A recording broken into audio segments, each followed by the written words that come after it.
इसी ओम गणेशाय नमः। जय श्री श्याम। कामदा एकादशी व्रत श्रावण मास कृष्ण पक्ष की। युधिष्ठिर बोले, हे गोविंद, श्रावण कृष्ण पक्ष में एकादशी का क्या नाम है सो कहिए। श्री कृष्ण बोले, हे राजन, पापों के नाश करने वाले व्रत को सुनो। प्राचीन समय में नारद जी से पूछने पर ब्रह्मा जी ने उनसे कहा, उस उत्तम व्रत को मैं तुमसे कहता हूँ। इस एकादशी का नाम कामदा है। इसके सुनने मात्र से अक्षमेव का फल मिलता है। जो शंख चक्र गदा धारी विष्णु भगवान का पूजन करता है, कामदा का व्रत करने वाले को वही फल मिलता है। सामग्री समेत ब्याई गो का दान करने से जो फल मिलता है, वही फल कामदा का व्रत करने वाले को प्राप्त होता है। जो उत्तम मनुष्य श्रावण में श्रीधर भगवान का पूजन करता है, उसको देवता, गंधर्व, उरग, पन्नग सब के पूजन का फल मिल जाता है। इसलिए कामदा एकादशी के दिन हरि के यत्न से पूजन करनी चाहिए।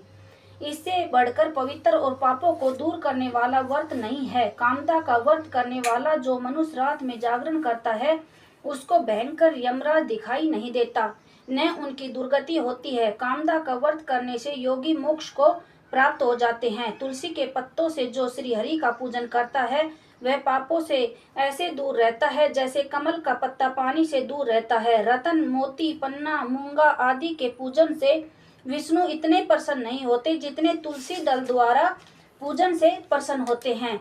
जिसने तुलसी की मंजरी से केशव भगवान का पूजन किया है, उनके जन्म भर के पापों का लेखा मिटा दिया जाता है। जो तुलसी दर्शन से सब पापों को दूर करने वाली, स्पर्श करने से देह को शुद्ध करने वाली, प्रणाम करने से रोगों को दूर करने वाली, सींचने से यमराज को डराने वाली, पौधा लगाने से भगवान के समीप पहुंचाने वाली तथा भगवान के चरणों पर चढ़ाने से मोक्ष देने वाली है, उस तुलसी को नमस्कार है। जो एकादशी में रात को दीप दान करता है, उसके पुण्य की संख्या को चित्रगुप्त भी नहीं बता सकता। एकादशी के दिन जिसका दीपक भगवान के सामने जलता है, उनके पितर स्वर्ग में जाकर अमृत पीकर तृप्त हो जाते हैं।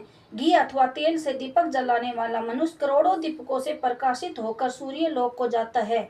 यह कामदा एकादशी की महिमा मैंने तुमसे कही, इसलिए पापों को हरने वाली एकादशी का व्रत करना चाहिए। ये ब्रह्म हत्या और गर्भ हत्या को दूर करने वाली है, स्वर्ग तथा विशेष पुण्य को देने वाली है। मनुष्य श्रद्धा पूर्वक इसका माध्यम सुनकर बैकुंठ को चला जाता है। बोले श्याम प्यारे की जय। 11 माता की जय। इस दिन तुलसी की मंजरी से विष्णु भगवान का पूजन किया जाता है। इस दिन गो दुग्ध का सागर लेना चाहिए। बोले श्याम प्यारे की जय। लड्डू गोपाल की लिख कर दो। किताब दिखा फ्रंट।